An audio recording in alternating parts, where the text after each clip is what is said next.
오늘 믿음의 사람 당신을 응원합니다 라는 제목으로 14번째 시간을 우리가 갖습니다. 우리가 믿음으로 살아가는 우리에게 하나님께서 응원하고 계세요. 그런데 오늘 하나님께서 응원하시는 사람은 아브라함처럼 지속적인 연약함 가운데 거하는 사람입니다. 나 언제쯤 좋아질 수 있을까 가지고 고민하시는 분들.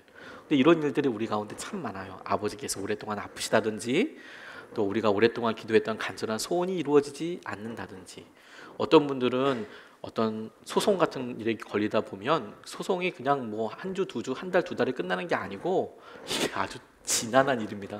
뭐 1년, 2년 우습게 가는 경우들도 많이 있습니다. 그러니까 마음이 어렵고 힘드시죠. 근데 그럴 때 믿음으로 혹은 성령에 충만해서 힘을 얻고 있을 때는 괜찮은데, 나 왜 이렇게 계속 무너지지? 어렵지?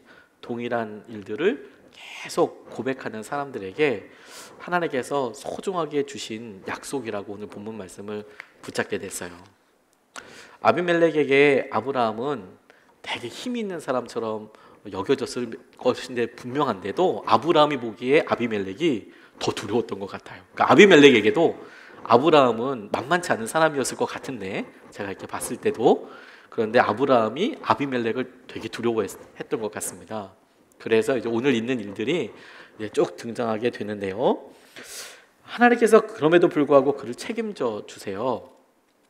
그런데 아브라함이 아비멜렉에게 했던 말을 이렇게 일단 묵상하다가 지금 우리에게 너무 똑같은 상황을 하나 이렇게 붙잡게 됐는데, 세상 사람들이 하나님을 두려워하지 않는 것 같아요. 이제 이런 표현이 있는 거예요.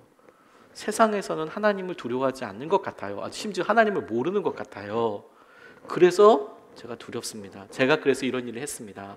이렇게 말하고 있는 태도가 저는 이렇게 딱 읽으면서 우리가 지금 우리의 주위에 가까운 사람들이나 코로나19로 인하여서 믿음의 교회들, 믿음의 사람들이 세상 사람들로부터 너무 안타깝게 듣고 있는 이야기들 가운데 우리가 직장에서나 주위에 있는 사람들에게 다가갈 때 느끼는 느낌과 참 비슷하다. 세상에 하나님을 두려워하지 않는 것 같아요. 교회를 두려워하지 않는 것 같아요. 교회는 두려워할 필요가 없는데 하나님을 두려워하지 않는 것 같습니다. 근데 그렇게 하더라도 우리가 하고 있는 행동은 점검받아야 하는 것이죠. 오늘 본문 말씀이 명확하게 주님의 은혜를 우리에게 제시해 주신다고 믿습니다. 오래전에 타임즈에 CEO로서 그 해의 기업인으로서 맥도날드 회사의 CEO가 선정돼서 인터뷰를 한 적이 있는데요. 그 인터뷰에서 뭐가 제일 고민이십니까? CEO한테 타임즈에서 이렇게 물어봤대요. 타임즈는 기독교 잡지가 아닙니다. 그냥 시사 주간지 같은 그런 책자인데, 제일 큰 고민이 뭡니까? 그런데 오래전이긴 하지만 이 맥도날드의 CEO가, 대표가 뭐라고 얘기했냐면, 자기는 평소 때 하나님이 first이고 두 번째가 가족이고 세 번째가 자기 일이다, 이렇게 생각한다. 그런데 월요일 날 출근만 하면 햄버거가 제일 중요하고 그 다음에 가족이고 하나님은 가끔 생각난다. 그게 내 삶의 되게 큰 고민이다. 이제 이런 이야기를 했어요. 우리도 여러분, 교회 안에서 우리가 믿음 생활, 말씀에 대한 도전을 받으면 아멘 하고 동의가 되죠. 오늘 주일 예배 같이 드리면서도 아멘, 그렇게 살아야겠습니다라고 동의가 되는데, 당장 이제 월요일서부터 혹은 오늘 주일 저녁서부터가 우리의 삶에 믿음의 진짜 실험이 이루어지게 되는 장이거든요. 필드거든요. 그럴 때 우리가 어떤 믿음을 갖고 있는가? 우리가 결정을 내릴 때 그 결정을 내리는 진짜 이유, 근거는 뭔가. 오늘 아브라함을 통해서 우리는 사실 알고 있지만 굳이 말하지 않는 영역들이 하나하나 이렇게 드러나게 될 겁니다. 첫 번째로 우리가 아브라함이 이런 말도 안 되는 일, 곧 자기의 아내 사라를 나의 누이다 라고 이렇게 이야기하는 일, 왜 그렇게 했는지 그 이유에 대해서 오늘 본문 말씀이 이렇게 이야기하고 있어요. 10절, 11절 말씀에 이렇게 나와 있습니다. 아비멜렉이 또 아브라함에게 말하였다. 도대체 어찌해서 이런 일을 저지른단 말이오? 아브라함이 대답하였다. 이곳에서는 사람들이 아무도 하나님을 두려워하지 않으니까 나의 아내를 빼앗으려고 할 때에는 사람들이 나를 죽일 것이라고 생각했습니다. 이렇게 대답하고 있는 내용입니다. 그러니까 아비멜렉이 물어봐요. 어떻게 그런 일을 할 수 있냐? 내가 사람들이 나를 죽일까 봐 두려웠다. 그러면 내가 죽을까 봐 두려웠구나. 그런 생각을 하게 된 또 이유가 있어요. 왜 사람들이 나를 죽일 거라고 생각했을까? 왜 내가 이런 삶에서 내가 당할 거라고, 내가 손해를 볼 거라고, 내가 가장 커다란 피해를 입을 거라고 이 사람이 상상했을까? 그 이유가 뭐냐면 사람들이 하나님을 모르기 때문에, 사람들이 하나님을 두려워하지 않는 것처럼 보이기 때문에 내가 그런 피해에 당할 거라고 상상했다라는 거예요. 생각했다라는 거예요. 우리가 첫 번째로 이렇게 우리 유튜브로도 함께 같이 보면 좋겠는데요. 이렇게 한번 고백해 보죠. 두려움을 보라라는 겁니다. 우리의 삶에 두려움 때문에 결정하는 것들이 참 많아요. 굉장히 많습니다. 두려움 때문에. 이유는 합리적인 이유들이 참 많이 돼요. 이렇기 때문에, 이렇게 변할 거기 때문에. 근데 그것을 다시 한번 고쳐 물어보면 우리가 진짜 두려워하는 것들을 보게 됩니다. 진짜 두려워하는 것들. 아이들을 교육을 시켜요. 교육을 시키는데 우리가 해주지 못하는 영역들이 있죠. 그럴 때 비교하면서 그래 내가 이런 좋은 점을 있어야지라고 싶지만 그 안에 쉽사리 우리 마음을 움직이고 있는 그 감정 가운데 하나가 뭐냐면 두려움이에요. 혹시 우리 애가 잘못되면 어떡하지? 이렇게 해서 뒤처지면 어떡하지? 이런 생각들을 합니다. 건강도 마찬가지고 우리 부부도 가정도 똑같이 그렇게 생각해요. 직장에서도 그렇게 생각합니다. 두려움이 그런 중요한 일들을 이렇게 이끌어가요. 오늘 아비멜렉과의 일도요. 하나님께서 간섭하시지 않았으면 아마 아비멜렉은 몰랐을 겁니다. 그런데 하나님께서 그 일을 보시고 간섭하셨어요. 큰 봉변 당할 뻔했죠. 누가 큰 봉변 당할 뻔한지 아십니까? 아비멜렉이 큰 봉변을 당할 뻔했어요. 하나님께서 나타나셔서 너 다른 사람의 아내를 네가 취하려고 한다라고 말씀하셨거든요. 아브라함이 이런 말도 안 되는 일을 했던 이유가 뭐냐? 그래서 책은하는데 그 이유가 뭐라고 이야기하냐? 내가 마음속에 있는 두려움 때문에 내가 죽을까 봐 그렇게 했습니다. 이런 이야기를 이렇게 봐요. 여러분 우리가 참 많은 이유들로 믿음 생활을 주저주저합니다. 그런데 그렇게 주저주저하는 일을 통해서 정작 드러나는 게 뭐냐면 우리가 무엇을 더 두려워하는지, 누구를 더 두려워하는지가 드러나게 돼요. 우리가 무엇을 진짜 더 두려워하는지, 무엇을 더 어려워하는지, 이게 우리에게 되게 중요한 문제가 됩니다. 그런데 우리가 삶에서 잘 보지 않으면 내가 두려움 때문에 이걸 두려워한다는 사실을 잘 몰라요. 내게 합당한 이유가 있다고 생각을 합니다. 그게 문제죠. 제가 단기 선교 갔을 때 인도네시아라는 곳에 단기 선교를 갔는데 어느 한 권사님께서 70 고위 때에 자녀들 이렇게 모아놓고 야 나는 고위 잔치 필요 없다. 그 대신에 그 돈으로 줘라 돈으로. 그래서 어떤 결정을 하셨냐면 내가 내 평생에 주님의 이름으로 교회 하나를 봉헌하고 싶다 이런 생각을 하셨어요. 자녀들도 다 믿었기 때문에 너희들 그 돈을 좀 나한테 미리 주고 본인 재정을 합쳐서 고위연은 하지 않고 우리 그걸로 우리 인도네시아다가 교회 하나 세운다. 그래서 인도네시아 시골에 이제 건물을 지었어요. 그래도 거기 막 나무로 짓고 막 이렇게 하는데도 나름 타일로도 이렇게 있고 나름 그래도 벽돌도 들어간 꽤 괜찮은 그런 집을 인도네시아 스타일에서 잘 지었습니다. 그러니까 그게 그 동네에 큰 잔치가 됐어요.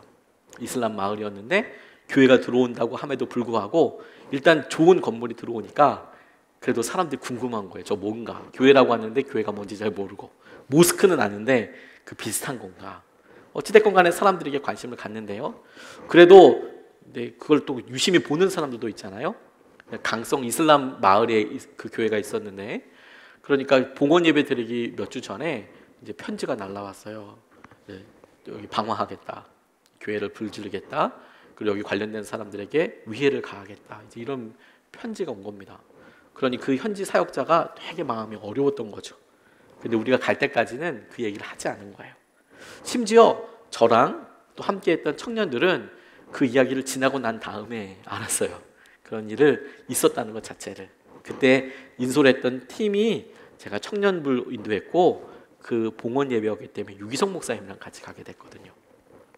그런데 저희가 그 사람들에게 복음을 전하기 위해서 말이 잘 안 되니까 이제 율동을 준비해서 그 율동에 의미하는 바는 예수 그리스도께서 우리에게 어떤 일을 하셨는지, 복음 관련된 십자가, 그 십자가에서 부활하신 것, 그게 우리에게 어떤 약속인지를 이제 율동으로도 준비해 가고, 그리고 그분들 영어를 잘 못하실 테니까 영어로도 찬양을 준비해 가고, 그분들은 좋은 노래로 들으실 텐데 저희는 영어 찬양을 또 준비해 가고, 그런 이제 메시지 같은 거를 막 준비해서 많이 준비해 가지고 갔습니다. 사람들이 그날 왔는데요, 정말 많은 사람들이 왔어요. 인도네시아 이슬람 사람들, 무슬림들은 머리에 이렇게 강모자 같은 거 이렇게 씁니다. 뭐라고 얘기해야 될지 모르겠어요. 이 강모자가 그 해군들이 여기 이렇게 쓰고 다니는 모자처럼 생겼어요. 근데 아주 각져가지고 빳빳하게 세워가지고 이렇게 다닙니다. 그게 자기가 모슬림이라는 뜻이에요. 남자들이 쓰고 다니는데요, 여자들은 이렇게 히잡 이런 거 쓰고 다니고요. 그런데 사람들이 많이 왔어요. 분위기가 장난 아니죠.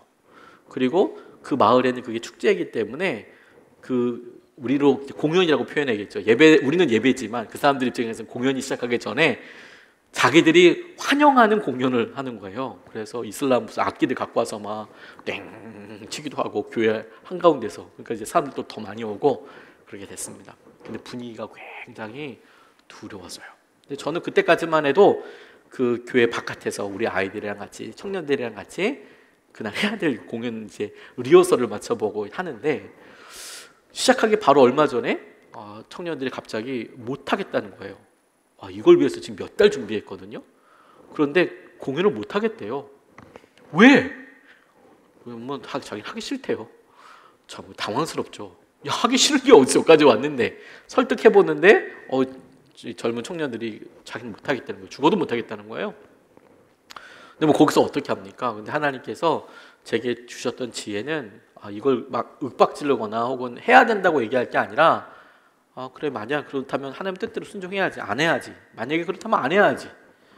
그리고 오히려 그래, 생각들이 그렇다면, 한 사람이 아니라 다 그렇다면 안 해도 좋다, 안 해도 좋다. 그런데 우리가 여기에 온 목적은 잘 생각해 보자. 우리가 여기 온 목적은 이거 춤 하나 하기 위해서 온 거 아니지. 이 춤을 통해서 우리가 하려고 했던 목적이 있잖아. 그건 예수님 그분의 이름을 알려주는 거잖아. 복음을 전달하는 거잖아. 그게 목적이었으니까. 그게 우리의 목적이고, 그 목적을 위해서 우리가 춤을 준비해 온 거고, 그리고 이제 드라마를 준비해 온 거고, 태권도도 준비해 온 거고, 그게 목적이잖아. 그 목적을 가지고 우리 기도해 보자. 뭐 안 해도 상관없어. 우리 준비해 오는 거 안 해도 상관없으니까 우리 같이 기도하자. 그리고 이제 같이 기도했습니다. 하나님, 우리가 이곳에 선교 왔는데 주님의 이름이 높여지기를 원하고 그렇게 하나님 하실 것을 원합니다라고 기도했어요. 그리고 끝나고 나니까 신기하게도 그 청년들 중에 몇몇 청년들이 하겠다고, 해보겠다고, 전우사님 그래? 그랬더니 분위기가 또 하겠다고, 갑자기 또 다 그렇게 기도 한번 하고 나더니 기도회 한번 하고 다 하겠다고. 그렇게 생각하고 일단 저희는 공연을 잘 했어요. 그건 제가 봤던 거고요. 근데 그걸 다른 관점에서 보신 분이 계셨어요. 저는 몰랐는데 저희가 그렇게 준비하고 있었던 벽이 방음이 엄청 잘 되고 이런 상황이 아니었거든요. 더운 나라니까 헐겁잖아요. 그러니까 저희들이 벽 바깥에서 그런 이야기를 이제 한국어로 막 나누고 있잖아요. 전사님 죽어도 못 하겠어요. 나 안 할 거예요. 막 그러고 타이르기도 하고, 그래? 그러면 우리 같이 이곳의 목적을 잘 생각해보고 기도하자. 그 기도회 하는 거. 근데 그곳에 이미 이슬람 사람들이 와 있으니까 크게 통성 기도를 할 수는 없었어요. 이상하게 생각할 수 있으니까. 저희가 이상한 건 아니지만, 그래서 이제 조곤조곤 그래도 기도하는 것들도 다 들으시고, 근데 간절하게 기도했어요. 근데 그걸 바로 벽을 하나 두고 유기성 목사님이 듣고 계셨던 거예요. 얘들 뭐라 그러나. 그런데 유기성 목사님도 되게 두려우셨대요. 왜냐하면 그때 유기성 목사님은 그 교회 형편을 들어서 알고 계셨거든요. 거기 잘하면 방화 사건 나고, 사람들이 잘못하면 큰일 날 수도 있겠다. 복음을 잘못 전하면 이곳이 강성 이슬람이 있는 곳이기 때문에 오히려 이것이 위험할 수도 있겠다. 그러니까 되게 부담이 되시고, 그리고 그게 두려움의 영이라는 것도 알게 되셨대요. 그래서 기도하고 쭉 넘어간 이야기를 나중에 설교 때 제가 들었어요. 그 이야기를 제가 설교 때 제가 들었어요. 그런 일이 있었구나. 저는 그 팀을 인도하고 있었으니까 잘 몰랐는데, 저는 그 상황에서 어떤 일을 실제로 경험했냐면, 하나 되지 못하는 거, 짜증을 내는 거, 갑자기 의견이 바뀌는 거, 팀이 서로 뭐 별 중요하지 않은 말 가지고 막 4분 오열되는 거, 저는 그런 일을 경험했거든요. 그런데 그 일을 전혀 다른 눈으로 이렇게 보니까 두려움이 우리를 그렇게 만들어 가고 있더라고요. 그게 제게 되게 중요한 사인이 됐어요. 실제로 여러분, 우리가 우리 삶에 재정이 없어서 압박을 느끼죠. 그리고 이것이 언제 좋아질까 고민도 됩니다. 그리고 내 능력을 탓하기도 하고, 자존감에 대해서 생각하기도 하고, 관계에 대해서도 생각하고, 사랑에 대해서 생각합니다. 그런데 그것을 한꺼풀만 더 들어가서 보면 우리 안에 심지어 우리가 믿음이 있다, 믿음 생활을 하고 있다라고 생각하는데도 우리가 그런 마음을 가지고 있다면 그 마음의 중심에 두려움이 있는지 점검해 봐야 하는 거예요. 그리고 그 두려움이 내가 하나님을 더 두려워하는지 세상을 더 두려워하고 있는지와 관련된 거예요. 이상하게도 여러분, 자기가 사랑받는다고 생각하면 두려움이 없어져요. 이게 지금 좋은 얘기로 한 게 아닙니다. 예를 들어 이런 겁니다. 저희 부모님, 제게 있어서는 사랑하지만 되게 어렵거든요. 어려운 게 잘해드리려고 어려워요. 뭐 따르게 어려운 게 아니라. 그런데 저희 딸들은 진짜 편해요. 이유가 뭔지 아세요? 저희 부모님들이 저희 딸들에게, 이런 표현이 좀 강하긴 하지만 사실 밥이거든요. 알아요. 우리 애들이 할아버지 할머니가 지들을 사랑하는 걸 알아요. 그러니까 진짜 편하게 해요. 막 아이 할아버지 이거 하지 마. 이거 뭐 이렇게 하고 막 얘기해요. 자기들은 불편하게 얘기하는데 저는 감히 얘기할 수 없는 일들을 막 얘기하고 막 그래요. 이거 막 달라고 그러고 뭐 사달라고 그러고, 막 지금은 좀 커서 그런 얘기 안 하지만 뭐 이거 해달라고 그러고 막 뻔뻔스럽게 그렇게 얘기해요. 우리가 같이 공경하고 사랑하고 그렇게 되는데, 이상하게 자기를 사랑해주고 자기를 아껴주면 왜 그렇게 힘들고 그냥 별 볼 일 없어 보이게 생각하는지 모르겠어요. 세계적인 바이올리니스트 정경화 씨가 바이올린으로는 뭐 세계적으로 유명한 연주가이시거든요. 그런데 아들이 한 명 있었대요. 고등학교에서 바이올린을 배웠대요. 바이올린을. 그러니까 이제 연주를 이렇게 하는데 좀 잘했나 봐요. 근데 그게 뭐 전공은 아니더라도 이게 바이올린을 막 하는데, 그래도 보니까 이제 엄마가 보기에 좀 봐주고 싶은 게 있는 거죠. 야, 일로 좀 와봐라. 그런데 이 정경화 씨 같은 분이 한번 사사해 주려고 하면 이건 사실 돈을 얼마 가져가서 사사받고 이런 게 아닙니다. 그 명성과 그런 게 있으니까 쉽게 제자를 드리지도 않을 뿐더러 한번 만난다는 것 자체가, 바이올린 한번 들어주고 커멘트 해준다는 것 자체가 엄청 영광이잖아요. 집에 있으니까 아들한테, 야, 너 바이올린 갖고 와봐. 내가 좀 이렇게 알려줄게. 이렇게 얘기하는데, 이게 아들이 엄마한테 그랬대요. 엄마가 뭘 한다고? 엄마가 뭘 한다고? 우리 선생님이 다 그랬단 말이야. 그러고 확 얘기지. 엄마가 화가 나가지고 이렇게 얘기해서, 너 선생님 누구야? 학교 선생님이 알려줬는데, 엄마가 뭘 한다고 그래? 바이올린을 엄마가 알아? 이렇게 얘기해서 뒤집어졌던 이야기를 이렇게 하시더라고요. 사랑하는 사람에게 있어서 그 사람이 갖고 있는 능력, 그 사람이 가지고 있는 그런 관계, 이런 거 잊어버려요. 그런데 아브라함에게 있어서 저 그런 모습을 발견했어요. 하나님이 우리 사랑해 주시고 보호해 주신다고 생각하는데, 우리가 어느 순간에 이 세상이 어렵고 코로나가 힘들다고 생각하면 어떤 생각하는지 아세요? 우리를 사랑해 주시는 그분의 능력은 너무 작아 보이고, 우리가 넘어갈 수 없을 것 같고 힘들어할 것 같은 사람의 능력이 더 커 보이는 거예요.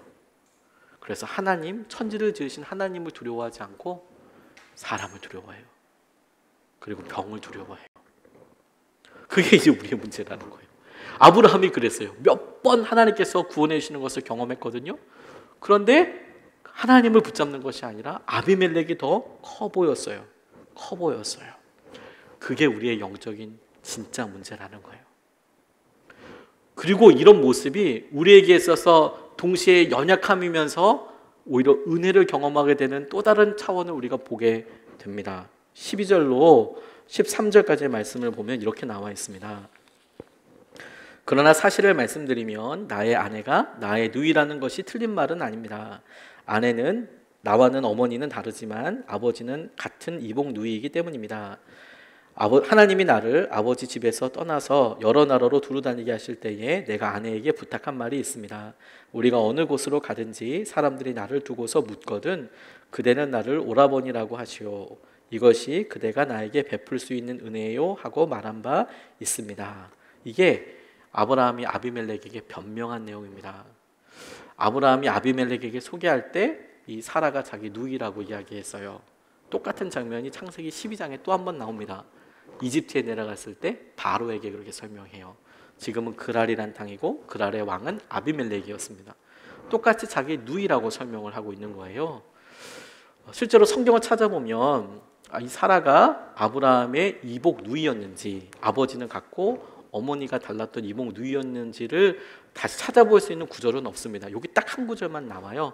창세기 12장에서도 아브라함이 스스로 누이다라고 설명하는 장면이지 족보상으로 보면 나와 있지 않습니다. 그런데 성경학자들 중에서 어떤 사람들은 하란의 딸인 누가, 이름은 다르게 설명되어 있지만 아마도 동명이인일 것이다 라고 설명은 하지만 제가 봤을 때는 그게 뭐 그렇게 중요한 것 같지는 않아요. 그리고 다들 그렇게 이 사람이다 라고 합의가 되지도 않고 그렇게 설명하는 사람도 있지만, 저는 여기서 더 중요한 것은 아브라함이 자기 아내 사라에 대해서 설명할 때 나의 누이라고 하자라고 미리 얘기했었다라는 거예요. 미리. 그러니까 그렇게 하기로 결정하고 미리 쭉 그렇게 해왔다는 거죠. 그리고 이렇게 미리 이야기했던 것이 이번이 두 번째라는 거예요. 두 번째라는 의미는 세 번째, 네 번째, 다섯 번째도 있었을 수 있다라고 짐작해 볼 수 있죠. 왜? 처음에 떠날 때부터 그렇게 둘이 이야기했다니까요. 누이라고 하고 오빠라고 이야기하자. 그래서 우리 같이 서로 지켜주자. 그러고 지났으니까 아내가 보기에 남편이 어떻게 보였을까요? 그걸 미리 이야기하고 하는데 첫 번째 자기를 지켜주지 못하고 혹은 자기도 가정을 지키지 못했어요. 근데 이제 두 번째 또 그러는 거예요. 또 그러는 거예요. 이걸 보고 아브라함의 모습을 보니까 여전히 연약한 모습이더라고요. 그래서 여러분 두 번째 한번 이렇게 고백해 볼까요? 여전히 연약한 모습. 그게 우리의 모습이에요. 우리가 하나님께서 우리에게 함께 하시는 놀라운 은혜를 경험하고 지켜주셨어요. 그러면 우리가 그때 너무 감사하고 기쁨이잖아요. 일어났잖아요. 그러면 우리 생각은 거기서부터 시작할 거라고 생각을 하죠. 그런데 어느 순간에 우리가 당황스러운 건 뭐냐면 다시 똑같은 일을 그대로 되풀이하는 거예요. 그게 얼마나 힘들었는지 자기가 알았으면서, 그렇게 회복하는 게 얼마나 지난한 일인지 자기가 경험했으면서 여전히 믿음이 다시 거기서부터 시작해서 쭉 다시 올라가는 거예요. 그게 너무 힘든 거죠. 너무 어려운 거죠. 아브라함이 그런 모습을 가지고 있었다라는 거예요. 그게 마음이 더 아프더라고요. 여전히 그렇게 힘들더라. 여전히 그렇게 힘들더라. 코로나19 같이 이런 상황이 장기화되면서 우리가 느끼는 무기력감, 어려움의 원인도 거기에 있다고 생각하게 됐어요. 두려움도 우리에게 중요한 문제이고, 그래서 세상을 두려워하는 것 때문에 시작된 이것이 우리에게 이 기간이 오래되고 모든 상황들, 우리가 일상적인 일들까지도 다 그렇게 경험하게 되니까, 다 그렇게 질문해야 되니까 우리에게 어떻게 다시 고쳐 질문하고 그냥 이렇게 누려지게 되냐면, 나 이거 이긴 것 같은데 또 이거 가지고 어렵네. 나는 재정 문제는 이긴 것 같은데, 나는 이 사람과의 관계는 이긴 것 같은데, 믿음으로 결론이 난 것 같은데 또 어려워지는 거죠. 내가 교회 나가고 출석하고 이런 것들은 이제는 완전히 중심이 된 것 같은데, 야, 나 10년, 20년 했는데 이게 어렵네. 예배 드리는데 이게 어렵네. 아, 헌금 드리는데 이게 어렵네. 이거 해왔던 건데. 그래서 마치 쭉 처음에 믿음 생활했던 것처럼, 처음에 그 일에서 그 험난한 일들을 믿음으로 겪어왔던 것처럼 그 과정을 처음에 다시 서서 다시 겪고 있는 듯한 느낌이 우리 가운데 이렇게 드는 거죠. 그게 연약함으로 이제 우리에게 딱 보여지게 되는 거예요. 제가 페이스북 통해서 제 친구 목사님이 목회하시는 내용을 읽다가 공감을 한 적이 있었어요. 이분은 통합청 목사님인데 반포에서 목회하고 계십니다. 그 교회는 좀 오래된 교회예요. 보통 반포라고 이야기했을 때, 그리고 그 교회가 있는 지역에 있는 그 아파트들은 우리나라에서 최고가라고 하는 몇몇 군데 중에 몇몇 군데가 이렇게 있어요. 반포에 아파트 좀 비싼데 이런 데 있잖아요. 뭐 신문에 나오는데. 그런데 신기하게도 그 친구가 목회하는 그 교회는 그런 어마무시한 그런 아파트가 아니고 반포에도 아주 힘들고 어려운 교회가 있는 거예요. 오래됐는데도, 수십 년이 됐는데도 엄청 어려운 거예요. 그래서 거기 빌라, 반지하 어려우신 분들이 이렇게 많이 있으신 거예요. 되게 어려운 거예요. 반포에 있는데도 보통 사람들이 자기가 너털 웃음처럼 그렇게 소개해요.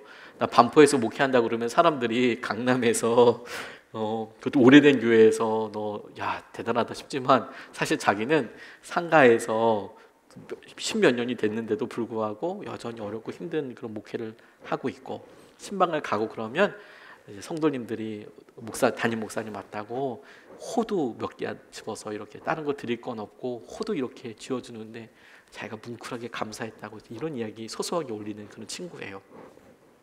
이 친구가 어느 날 마음의 좌절감을 경험했습니다. 뭐냐면 교통사고가 난 거예요. 정면 충돌이 일어난 겁니다. 본인이 갖다 박은 건 아니고 차가 중앙선을 넘어와서 자기를 박은 거예요. 얼마나 억울하죠. 뒤에서 받쳐도 황당한데 앞에서 받치면 진짜 겁나죠.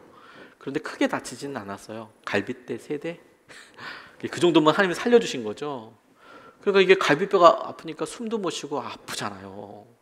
그런데 자기가 가만 세워보니까 자기가 거기서 목회한 지 한 4년 사이에 교통사고가 4번 났더라는 거예요. 매년 2번은 자전거 타고 가다가 다치고, 한 번은 걸어가고 있다가 다치고, 한 번은 이제 차 타고 가고 있다가 정면 충돌로 그렇게 다치고.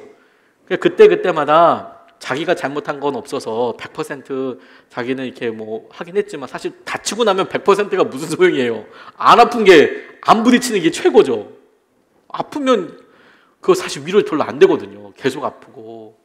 근데 교회에서 자기가 자꾸 이제 사고 당했다고, 지금도 이게 막 너무 힘들고 막 이렇다고 얘기하는 게 너무 민망한 거예요. 그리고 보험회사도 자기를 무슨 진짜 보험 사기단으로 생각할 만큼 사고를 너무 자주 당하니까, 1년에 한 번씩 계속 당하니까 자기도 너무 어이없고. 근데 그렇게 그래도 신방도 해야 되고 뭐 주례도 해야 되고 그러니까 진통제 빨로 진통제를 먹으면서 사역을 하는데, 이 몸이 너무 아프고 이제 박채 주저앉은 거예요. 그래서 병원에서 링거 꽂고 있는데 이게 뭐 하는 짓인가 이렇게 싶더래요. 어떤 것 때문에 그런 생각이 드냐면, 내가 멈출 때마다 패배할 때마다 참 자기가 신기하게 생각하는 것이 세상이 너무 잘 돌아가더래요. 교회도 잘 돌아가고. 여기 병원에 누워 있는데 이 큰 세상에서 내가 아니라도 세상은 잘 돌아가고, 내가 잠시 주저앉아도 다들 열심히 살아주는 덕분에 밥 먹고 잘 있다는 사실이 자기를 겸손하게 만들고. 그런데 그렇게 누워 있으니까 자기가 너무 자주 아픈 것이 수치스럽더래요. 너무 어렵더래요. 자기 탓이 아니라고 하더라도 아픈 건 자기고, 아픈 것 때문에 얘기해야 될 건 또 자기잖아요. 성도들한테 죄송하다고, 내가 지금 여기 병원에 와 있어서 오늘 이렇다고. 예배를 안 비우기 위해서 노력을 하지만 그 몸이 아픈 게 자기 마음대로 되진 않으니까요. 노상 바쁘게 다니면서 자신이 세상의 중심이 아니라는 사실, 자기 뜻대로 맨날 돌아가야 하는 사람이 그 생각을 언제 내려올 수 있을까, 이렇게 생각을 했는데 자기가 딱 아파보니까 자기가 중심도 아니고 자기가 아무런 의미 없는 사람처럼 여겨지더라는 거죠. 그게 4번이나 4년에 걸쳐서 계속 그렇게 되니까 내가 연약하구나 그런 고민하기 때문에 마음이 너무 어려웠대요. 뭐 엄청난 일이 아니라 그거 자체를 극복하기가 되게 힘든 거예요. 그래서 그럼 장점은 없냐 보니까, 자기가 아픈데도 교우들 옆에 가서 그냥 진통제 먹고 꼭 앉아서 신방하다 보니까 이제 그때부터 보이기 시작하는 거예요. 뭐가 보이냐? 남의 아픔일 수 있는데 어떻게 보면 이게 자기가 지금 진통제 먹고 아프고 있으니까 밤에 기도하는데 자기 일 같아서 하나님께 서럽게 울면서 기도하게 되더라. 하나님께. 저 진짜 그 마음 너무너무 이해해요. 어렵고 힘들고 억울하고 이런 일이 생길 때 하나님 앞에 서럽게 기도하게 된다는 것을 진짜 저도 많이 경험하거든요. 하나님 한 번만 살려달라고. 저 사실 한 번만 살려달라고 이런 기도 많이 해요. 저 하나님께, 하나님 이번만 살려주세요, 이런 기도 많이 하거든요. 하나님 요것만 잘 넘어가게 한 번만 살려주세요. 그러니까 성도님들한테 가끔 어떤 기도 제목이 오면 진짜 단순하고 무식하게 기도해요. 이번만 살려달라고. 하나님, 저는 지혜가 없어서 이게 뭐 어떻게 되고 이런 거 잘 모르는 경우들이 더 많으니까 이번만 살려달라고 그렇게 기도하거든요. 근데 그 친구가 그런 이야기를 써놨더라고요. 자기가 목사여서 다행이라고 생각한다고. 제가 그 글을 이렇게 보면서 지난 8월 말에 써놓은 글이거든요. 그러니까 코로나 한참일 때 병원에서 이렇게 있고 자기 마음이 다 정리된 것 같지 않았어요. 여전히 자기는 계속 아프고 사고 계속 당하고, 그러니까 성도들한테 면도 없고 교회가 막 부흥하는 것도 아니고 또 아파 있으니까 또 자기 책임인 것 같고 여전히 연약한 거예요. 여전히 연약한 거예요. 뭔가 전환점도 없어 보이고. 아브라함 모습이 딱 그렇지 않습니까? 아브라함이 두 번의 똑같은 사건을 일으켰다. 그것도 참 연약하네 이렇게 싶지만, 그가 아브라함 말이 사실이라면 처음에 본토 친척 아비집을 떠날 때 우리 오빠 누이로 지내, 그 생각을 지금 거의 25년째 돌아다니고 있는데 여전히 그런 관계를 가지고 그 핑계를 가지고 여전히 살고 있는 거예요. 여전히. 그 사이에 하나님을 얼마나 경험했는데 여전한 거예요. 절대 안 바뀌어요. 그 연약함, 그 절대 안 바뀌죠. 제가 이렇게 아브라함을 보다가 그게 제 모습으로 너무 투영이 되는 거 있죠.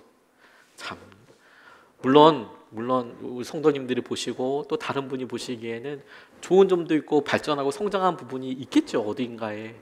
그런데 여러분들은 혹시 그렇지 않으신가요? 자기 자신의 모습을 볼 때 왜 이렇게 실수한 모습만, 그것도 동일한 실수한 것만 딱 보이는지, 바뀐 것 같지 않은 거 있죠. 바뀐 것 같지 않은 거 있죠. 아브라함이 스스로 자책했을 것, 만약에 그가 자책했다면, 내가 2번이나 이렇게 했다면, 거기에 느꼈을 그런 마음, 제가 아브라함을 보면서 나도 이런데 이런 생각을 많이 했습니다. 그리고 보니까 오늘 이 본문 말씀에 하나님이 바로한테 했을 때도 참 그렇다 이런데, 그걸 또 한 번 똑같은 글을 아비멜렉 그랄에서 또 한 번 보여주신 이유가 바로 이런 연약함 때문에 우리에게 하시는 말씀이 있겠다고 생각하게 됐어요. 그걸 오늘 여러분들과 같이 붙잡고 싶어요. 우리가 두려움 때문에 끌려다니죠. 하나님을 두려워하지 않고 세상을 두려워하기 때문에 끌려다녀요. 근데 그 두려움을 놓고 보니까 우리가 극복한 줄 알았는데 여전히 연약해요. 우리가 아브라함처럼 여전히 연약해요. 그런데 3번째, 하나님께서 우리에게 놀라게 주시는 약속과 축복은 무엇이냐면, 하나님도 여전히 은혜로 우리를 붙잡아 주세요. 우리가 연약한데 하나님도 여전히 우리를 변함없이 지켜주시고 보호해 주세요. 우리 3번째, 온라인이나 우리 유튜브에다 한번 이렇게 적어 보시겠어요? 언제나 동일하신 하나님. 하나님도 여전히 우리에게 똑같이 대해주세요. 3절 말씀을 보면, 그런데 그날 밤에 하나님이 꿈에 아비멜렉에게 나타나셔서 말씀하셨다. 내가 이 여자를 데려왔으니 너는 곧 죽는다. 이 여자는 남편이 있는 여자다. 14절 15절 아비멜렉이 아브라함에게 양떼와 소떼와 남종과 여종을 선물로 주고 아내 사라도 아브라함에게 돌려보냈다. 아비멜렉이 아브라함에게 말하였다. 나의 땅이 당신 앞에 있으니 원하는 곳이 어디든지 가서 거기에서 자리를 잡으시오. 이렇게 이야기합니다. 하나님께서 이집트에서도 애굽에서도 사라와 아브라함을 지켜주셨어요. 그런데 그랄에서도 아무 말씀하지 않고 다시 그들을 지켜주세요. 저에게 하나님께서 아브라함에 대해서 아이고 못난 놈, 아이고 넌 안 변한다, 이렇게 한 말씀이라도 하셨으면 속이라도 시원할 텐데, 하나님께서 아브라함에게는 단 한마디도 하지 않으시고 아비멜렉을 찾아가서 너 지금 실수한 거야, 이렇게 지금 이야기하고 계시는 거죠. 아브라함은 무슨 일이 있는지 그 밤에 몰랐을 거예요. 어떤 생각했을까요? 자기 아내가 지금 다른 남자한테 시집 갔잖아요. 결혼을 했잖아요. 무슨 생각하고 있었겠어요? 그런데 하나님께서는 아브라함이 무슨 생각을 하고 있는지와 상관없이 아비멜렉을 찾아가서 그 밤에 단판을 짓고 있었어요. 너 죽을 수도 있다고. 우리는 문제를 이렇게 생각합니다. 세상이 하나님을 두려워하지 않는 게 문제라고 생각해요. 세상이 하나님을 두려워하고 안 하고는 사실 큰 문제가 아닙니다. 하나님께도 그건 중요한 문제가 아니에요. 하나님이 살아계시고 스스로 존재하시는 분이시라는 것을 굳이 증명할 이유도 없어요. 마치 우리가 지금 한국 사람인지 아닌지를 증명할 이유가 없는 것처럼 하나님께서 살아계시고 하나님께서 이 땅을 인도하고 계시는 것을 하나님께서 스스로 증명해야 될 이유가 어디 있겠어요? 하나님은 하나님이시죠.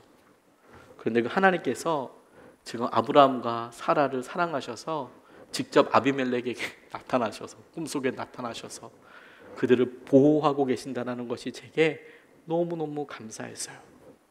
아브라함은 그 하나님이 보이지 않는데 하나님은 아브라함이 보기에 하나님을 두려워하지 않는다고 생각하는 아비멜렉에게 찾아가셔서 당신이 사랑하시는 아브라함과 사라를 지키고 계시는 거예요. 저는 그게 하나님께서 지금 우리에게 하고 계시는 일이라고 믿습니다. 코로나19로 인하여서 그리고 여러 재정적인 상황과 건강으로 인하여서 사람들이 하나님을 안 두려워하는 것 같아요. 자신감도 많이 떨어지고 사업할 때, 가게를 인도할 때, 학교에서나 우리 스스로가 하나님 천지를 창조하시고 전능하신 분이라고 이야기하면서 어느 순간에 그런 능력으로 우리가 주님을 의지하고 다가가기보다 세상이 더 커 보여요. 그래서 세상이 하나님을 무시하고 하나님 말씀을 듣지 않는 것이 문제라고 생각을 합니다. 하나님은 전혀 다른 관점에서 보고 계세요. 그게 문제가 된다면 그들을 하나님께로 돌아오게 해야 할 우리에게 문제이지 하나님은 문제가 없으세요. 하나님은 능력의 하나님이시거든요. 하나님은 살아계신 하나님이거든요. 그러니까 문제의 핵심이 하나님을 두려워하느냐 하지 않느냐가 아니고 우리가 하나님을 두려워하지 않는다는 게 문제인 거예요. 하나님을 모르는 사람들이 하나님을 두려워하냐 아느냐 이건 문제가 아니에요. 아무 문제도 아니에요. 그런데 하나님을 잘 알고 있는 우리가 하나님을 두려워하고 있느냐. 하나님은 연약한 우리를 지키세요. 사라를 생각해 보게 됐습니다. 아브라함의 연약한 요청에 2번이나 따라줘요. 첫 번째 얼마나 기가 막혔을까 싶었어요. 바로에게 갔을 때 이제 우리 그냥 누이로 지내자. 누이로 하고 너 그냥 결혼하고. 그때도 아브라함이 대책 없었거든요.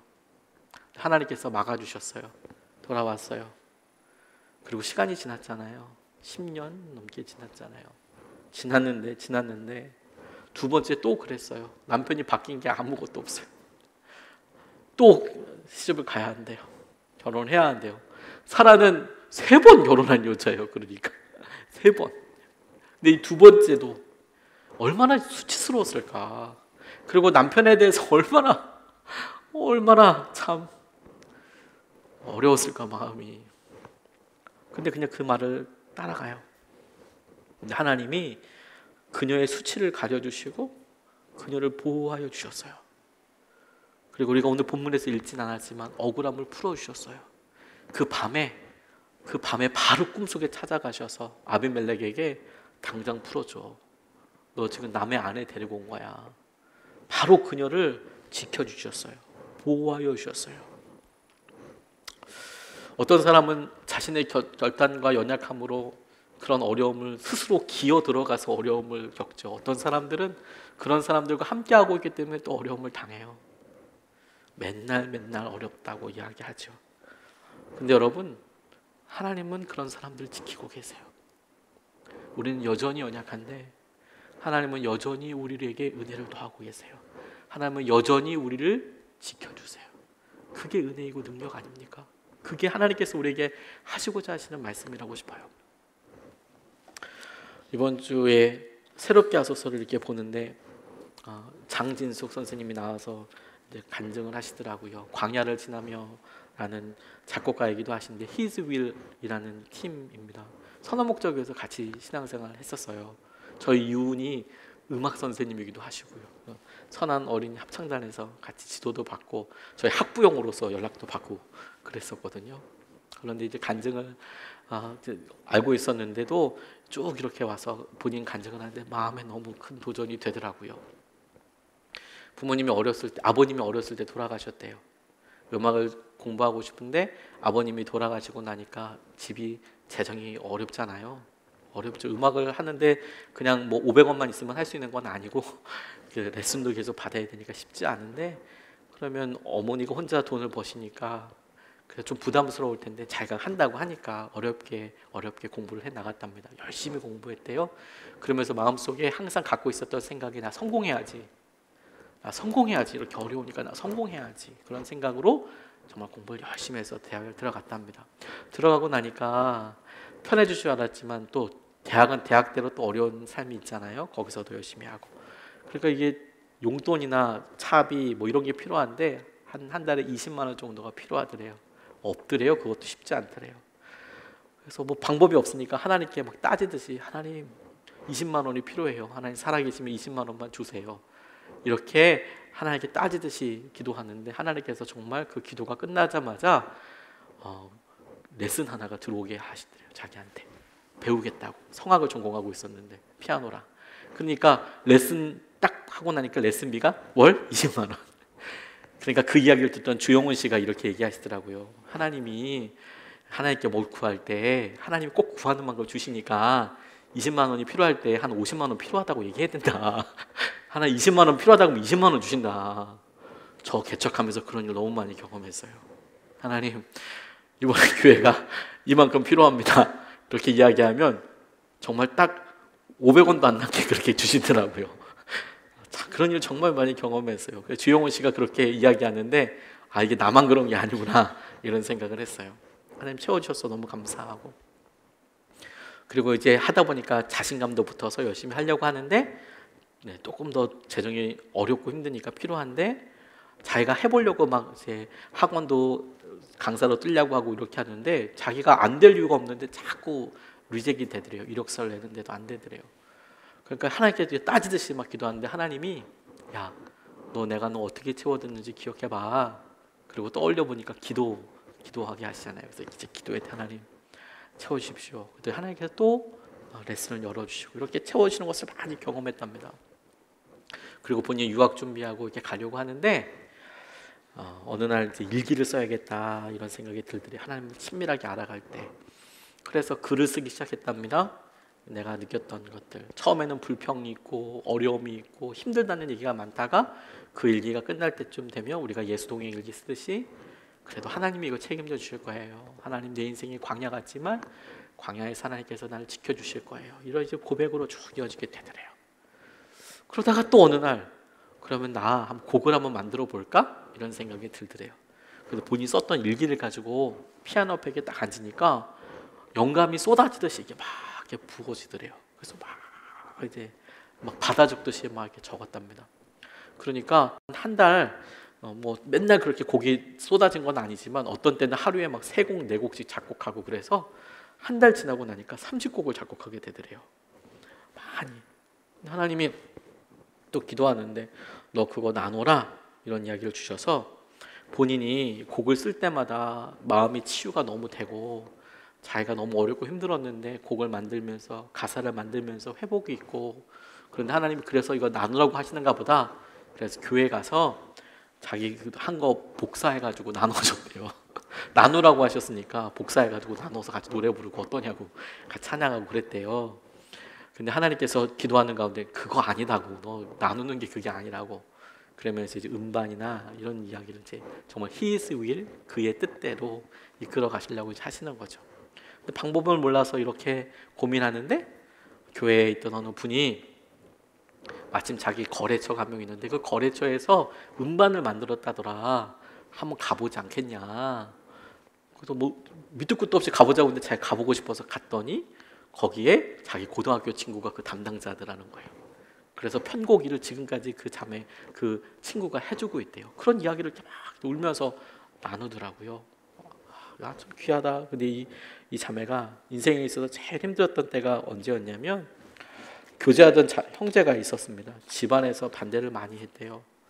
이 형제분이 본인이 이제 새롭게 학교에서 이야기했으니까 저도 이야기를 뭐 해도 되지 않을까 싶은데 의사 집안인데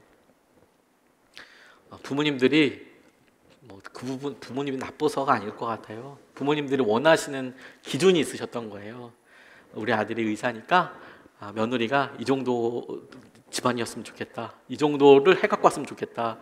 이런 기대를 막연하게 하고 계셨던 것 같아요. 그걸 어떻게 나쁘다고만 이야기할 수 없겠죠. 그런 생각을 가지고 계신 분이었던 거겠죠, 그냥. 그런데 이제 본인은 그것 때문에 이제 반대하시고 이러는 걸 알았지만 그래도 내가 사랑받는 며느리가 될 수 있을 거야 이런 생각으로 계속. 그리고 또 형제가 자기랑 계속 교제하니까 이렇게 오다가 결정적으로 상견례처럼 부모님들끼리 만나고 싶다 이제 이런 이야기를 하니까 그렇게 자리를 마련해 드렸는데 그날 어머니가 너무너무 마음이 아프셨대요. 이제 물어보는데 이제 얼마나 재정적으로나 이런 걸 하다 보니까 집이 너무 힘들고 어려운데 자기는 해줄 수 있는 것도 없고 그래 너무 무참하고 수치스러웠다. 끝나고 나서 통화하는데 그런 일 하면서 어머니가 너무 힘들어 하시더래요.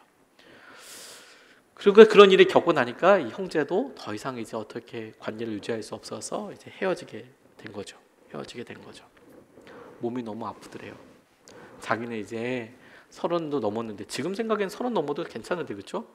그런데 어떻게 결혼을 할지 어떻게 될지 전혀 모르는 상황에서 기도하는데 이제 몸에 아픔이 이제 오기 시작하는 거죠. 그래서 이제 갑상선 혹을 이제 제거해야 하는데 제일 힘들었대요.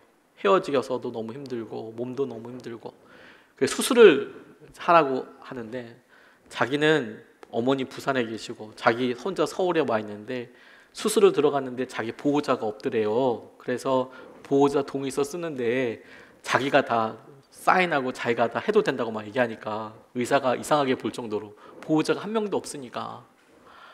그런데 이제 그런 딱한 사정을 듣고 나니까 이 자매 가리키는 학생의 어머니가 자기가 좀 봐주겠다고 자기가 수술 깰 때 옆에 좀 있고 좀 도와주겠다고 처음에 도움이 필요할 때 같이 있어주겠다고 그래서 이제 같이 들어갔는데 수술을 잘 끝났는데 마취가 깰 때쯤 됐을 때 너무 아프더래요.